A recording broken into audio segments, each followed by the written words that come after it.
The medieval university surely has an air of mystery about it. Vast Gothic vaults, light glittering through stained glass, the distant toll of bells, and the murmur of pious chanting, the smell of incense, and debates in Latin over the most technical bits of metaphysics imaginable. And, perhaps in the bowels of some ancient crypt, the horrible gibbering of the necromancer. Bathed in candlelight, surrounded by strange circles intoning their hushed tones, seeking to summon something from infernal depths or down from the starry firmament. From Solomont's The Mystical School of Black Magic, attended by none less than Dracula, to Hogwarts with its Quidditch tournaments, magic and the occult have long been linked with the upper air of the university.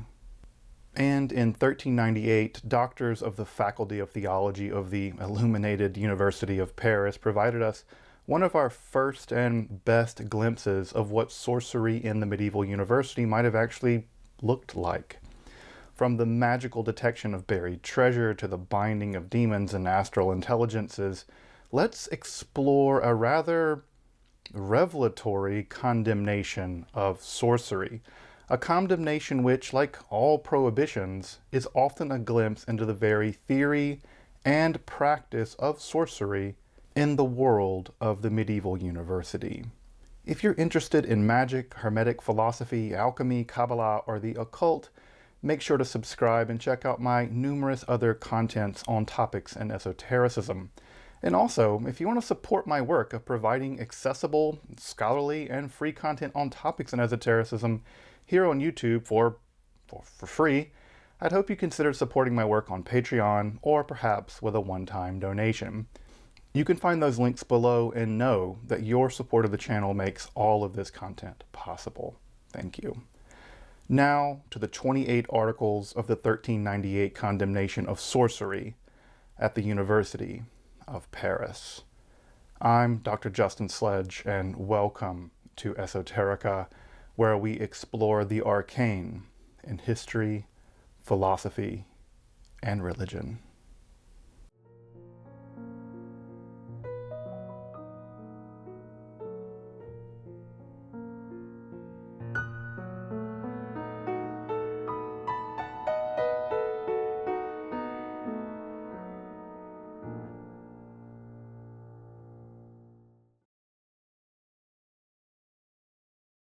As I've pointed out in several other episodes, especially in regards to religious scripture, prohibitions are often a window onto perceived and actual practice. Thus, when a negative law, thou shalt not, is pronounced, we have some reasonable expectation that just such a behavior was, to some degree at least, performed. We don't tend to ban what people aren't doing. Thus, a prohibition or a series of prohibitions can give a sense of both what the author feared was going on and, to some degree of probability, what was actually going on. Of course, there are exceptions to this line of thinking, but it remains a useful tool, a heuristic, when carefully applied. Thus, the 1398 Condemnation of Sorcery in 28 articles by the doctors of the Faculty of Theology at the University of Paris may very well give us a window onto some of the earliest layers of learned university-level necromancy in the medieval period. But before we get to those condemnations and medieval necromancy more generally, we need some historical context. The University of Paris, famed for its Faculty of Theology, and I mean famed like Thomas Aquinas taught here famous, can be counted as the second oldest such institution in Europe after the Faculty of Law in Bologna. It grew out of the local cathedral school, just a little cathedral called Notre Dame, especially as the needs for low-ranking priests and civil functionaries became more and more important as the city of Paris grew in the High Middle Ages. In fact, that's a key point in all of this. Who's attending this school exactly? Well, it's important to realize that the medieval priesthood was a much more complex, layered affair during the Middle Ages with many younger students belonging only to the lower orders, often just for employment through the church or to gain a basic education to allow them to work for the secular civil authorities. Of course, you don't very well need to be ordained to the degree to be able to administer the daily mass in order to deal with building permits or negotiate guild applications. In fact, you can still hear the linguistic fossils of this transition in the relationship between the words cleric and the word clerk, one being a religious officiant and the other being a kind of secular bureaucrat. Further still, many of these younger men, often just boys, also happily joined these lower orders to gain access to ecclesiastical protection over and against secular laws. Yeah, being tonsured, the weird haircut where they shave the top of your head, actually gave these students a wide degree of latitude in terms of less than savory behavior. And yes, some of these basically unsupervised students were as young as 13 and they ran positively buck wild while at the university, in all more or less under ecclesiastical protection. They had the medieval equivalent of diplomatic immunity given their understudy as priests, so much so that some young people just paid barbers to give them the tonsure so they could enjoy the same protections, without actually having to be enrolled and be a priest. That's a lot of hard work. Now, we normally have the stereotype of the medieval student as pious altar boys, furiously learning the ins and outs of theological and otherwise obscure metaphysical scholasticism, like angels dancing on the head of a pin. Speaking of which, they kind of figured out how many angels can dance on a head of a pin. Turns out it's a maximum number of 8.6766 times 10 to the 49th angels at a critical angel mass of 3.8807 times 10 to the negative 34 kilograms, though no actual scholastic ever worried about this at all, not even Duns Scotus of all people. Turns out that was just later Protestants making fun of them. That's a weird kind of joke. That's my kind of humor, actually. Angels dancing on pins aside, medieval students were notoriously out of control, and the University of Paris was really emblematic of this. There were full-blown riots, like the riot of 1200 around the same time as the incorporation of the university itself, which led to several deaths.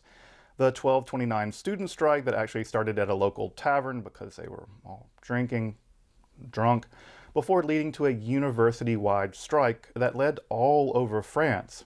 There were the rent strikes that were part of the larger town and gown tensions that were found all through Europe where there were universities. Dozens of such violent student uprisings occurred through history, in fact culminating in the May Days of 1968, which were basically a social revolution and led to the breaking up of the University of Paris itself. The students at the University of Paris basically have 800 years of serious shenanigans. As you might imagine from this, students were as much given to drinking, brawling, gambling, and illicit sex as they were to Latin grammar, philosophy, theology, and rhetoric. Come to think of it, that doesn't actually sound so unusual even now. Oh yeah, graduate school. Nostalgia aside, one of the best places to get a sense of this combination of academic rigor and student libertinage is in the wonderful poems of the Goliards. These verses were produced in the High Middle Ages in the student milieus of France primarily, and contain poems detailing their libertine passions, their criticism of the church bureaucracy, and especially its hypocrisy, even outright mockery of ecclesiastical ritual life. While the exact origins of the term Goliard aren't clear, it may come from the Latin word gula, which means gluttony, or even a slur against Abelard by Bernard of Clairvaux as being akin to Goliath, or the biblical giant Goliath. This substantial body of Latin verse gives us a glimpse into the, let's call it, the complex piety of the university world of the Middle Ages. In fact, you're very likely to have heard one of their poems set to music. One of the Goliard collections is the Carmina Burana, which was set to music in the mid-30s by Carl Orff. If you've ever heard anyone try to make something sound epic or whatever, they've probably set the Goliard poem O Fortuna in the Orff version. You've probably heard it. Though I would like to say that if you want to read some of this transgressive Latin verse, especially if you didn't know that there was such a thing, you should absolutely check them out. The Goliards are amazing. I'll include some links below if you want to check them out, because of course you do. Now, the students weren't the only raucous members of the University of Paris. Some members of the faculty also proved rather subversive, though less with the drinking, gambling, and brawling, and more with the radical Averroism and, well, you probably guessed it, astral magic and necromancy. Not that the students didn't do their own bit of conjuring as well. This is all due to a sea change in the intellectual life of the Middle Ages. Beginning in the 12th century, a massive translation project rendered a veritable library of texts from Arabic to Latin, especially including the works of Aristotle, especially in the shadow of first Ibn Sina and then Ibn Rushd, and other Islamic philosophers as well, including a host of technical tracts, including works on alchemy, astrology, and magic. Yep, magic. Again, you have to think of magic as a kind of techne, a kind of technology, from the astral magic of texts like the Picatrix, the spiritual creature manipulation of the magical school broadly known as the Solomonic, or the direct apprehension attained by magical images within the Ars Notoria tradition. Just note how academic that last one is. It's literally about how to magically learn the liberal arts rapidly through staring at magical signs. What other form of magic did you expect to come into existence in a university environment? Who the hell wants to study? Both the new philosophy, especially the introduction of the Aristotelian physics, and new magical practices proved deeply controversial. So controversial that repeatedly through the 13th century, the bishops and the archbishops and the cardinals and the popes of Paris sought and achieved over a dozen condemnations of the ideas taught by the very faculty of theology. This culminated, of course, in the infamous 1277 condemnation, where 219 doctrines taught in the faculty of theology were condemned as either heretical or blasphemous, or both. Most of these dealt with Aristotle's physical theories, such as the eternality of the cosmos, or the avaristic uptake of Aristotle's ideas, such as God's sole knowledge of universals, or the unicity of all human souls. In fact, they're all just one soul. Specifically, Seeger of Brabant and Boethius of Dacia were targeted through these condemnations, though Seeger does eventually end up in Dante's Paradiso. Ironic that last bit. Even Thomas Aquinas was in their sights. Thomas Aquinas. What I want to point to here is the theological and philosophical daring on the part of the faculty, including a willingness to explore such ideas well beyond orthodoxy, if such a clear sense of orthodoxy even existed. Now, the 1277 condemnation of the so-called dual truth theory that came about are all fascinating, but topics for another day ultimately. But also included in this list of condemnations in 1277 is a small amount of condemnations of magic and sorcery, and that's an important link in the interesting, fascinating chain of the transmission of European magical theory and practice. Very early on in the translation projects of the 12th century, we know basically very few works of magic by name, though a few such titles and practices do begin to appear in the early 14th century text, the Practica Officii Inquisitis Heretici Privitatis of Bernard Guy, of Persecuting the Cathars fame. Here we see a real enumeration of such texts in the Directorium Inquisitorum of Nicholas Emmerich later in the same century. In fact, Emmerich has been called a connoisseur of books of necromancy, #life goals, thus showing that such texts were widely accessible to the leading theologians and faculty of the 14th century. Though William of Auvergne reports seeing such texts as a student as early as the 13th century. Now, to just what a degree isn't known, but it appears that such texts were certainly available in Paris by the 13th and early 14th centuries at the latest, and were very likely imbibed by both students and faculty alike. In fact, one of the popular student jobs you could have, for lack of a better word, for these student clerics in the lower orders was that of exorcist? Exorcist. And unsurprisingly, much of the incantation language and magical practice of necromancy from a few centuries later, like the Munich, Cambridge, and Medici necromancers' manuals, very closely follow the structure of what we know of exorcistic literature and practice from this period. It seems that just as theological and philosophical innovation sprang from the importation of Greco-Islamicate philosophy into the University of Paris, so too will magical theory and practice follow a similar tract, thus establishing the nucleus of what scholars now call the clerical necromantic underground. In fact, such a pattern is becoming detectable in the Condemnation of Sorcery published by the theology faculty on September 19th, 1398. The text of the Condemnation begins with one of our earliest depictions of the practice of necromancy or black magic, and much of it sounds familiar. I say early here in the European context.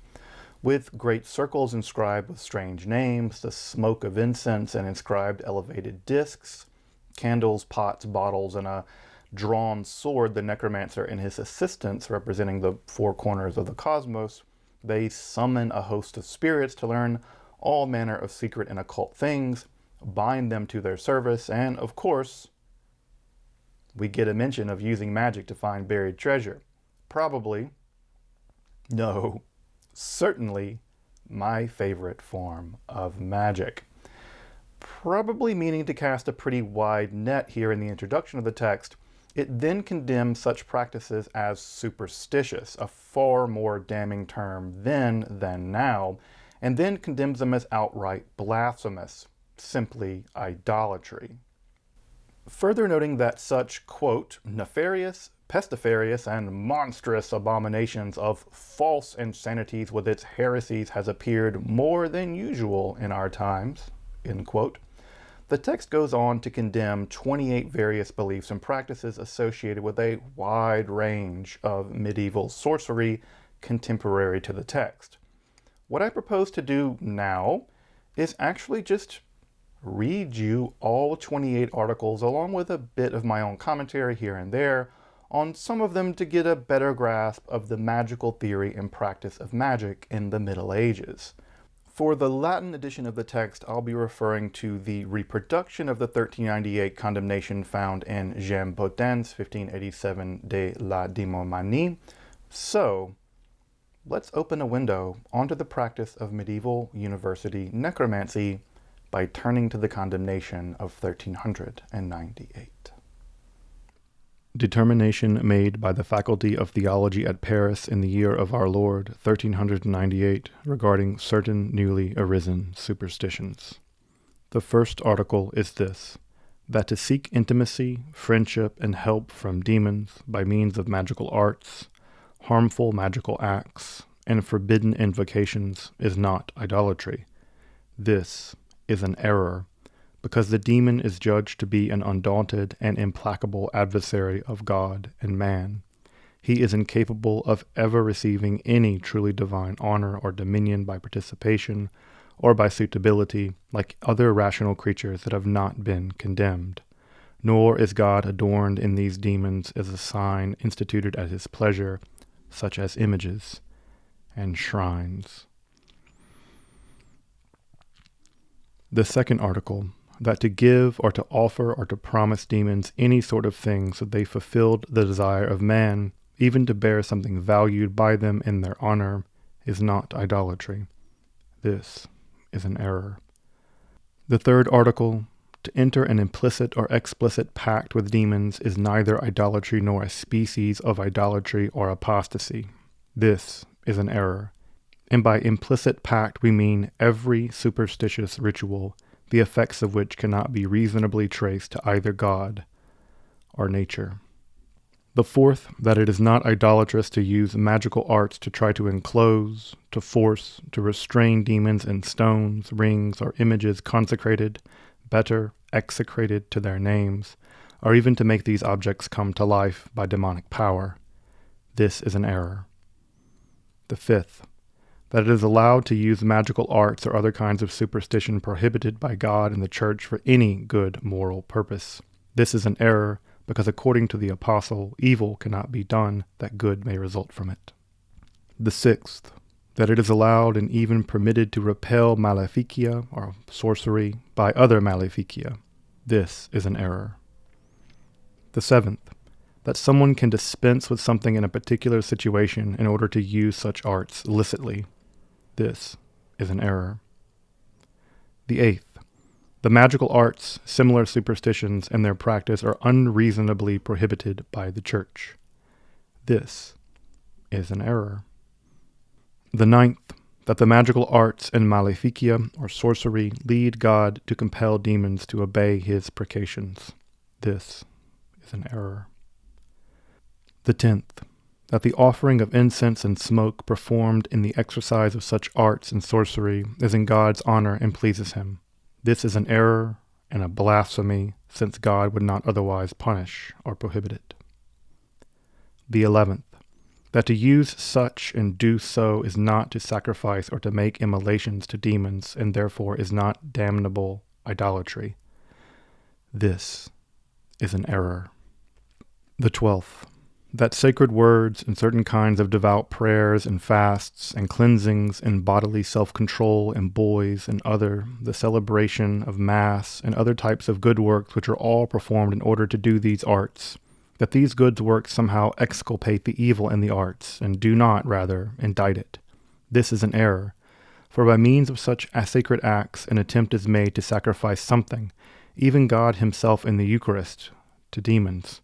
The demon makes these sacrifices either because he wishes to be honored like the Most High, or because he wishes to conceal his frauds, or to trap the simple-minded more easily, and destroy them more damnably.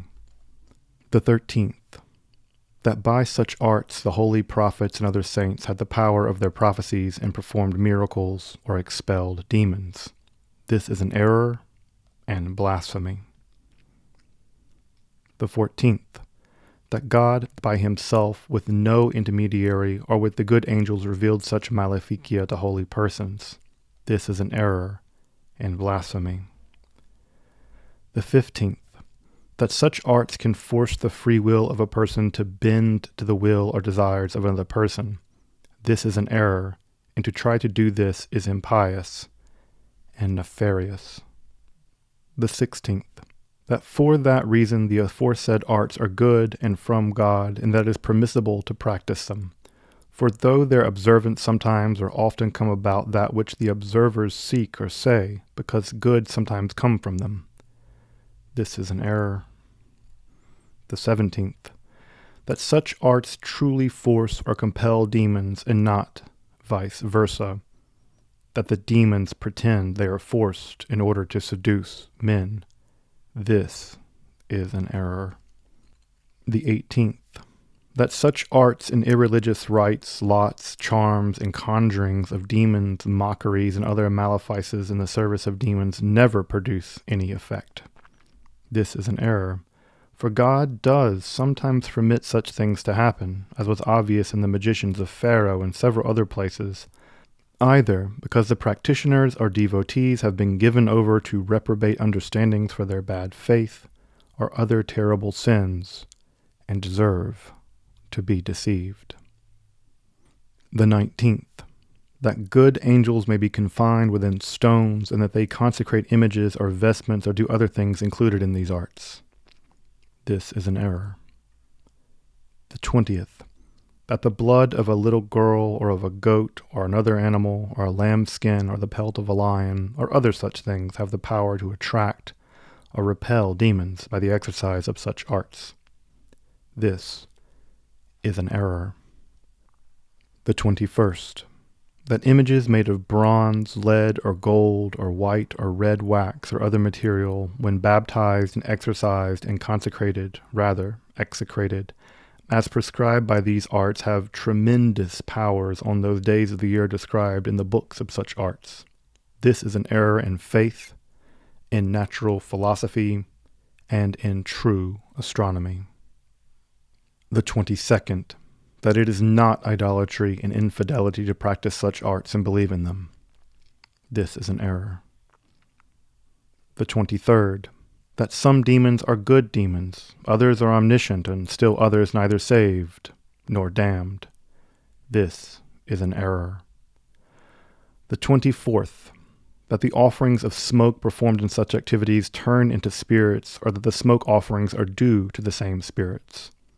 This is an error.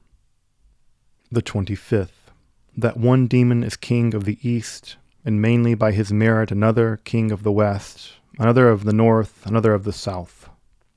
This is an error. The 26th, that the sphere of intelligence that moves the heavens flows into the rational soul in the same manner that the body of the heavens flow into the human body. This is an error.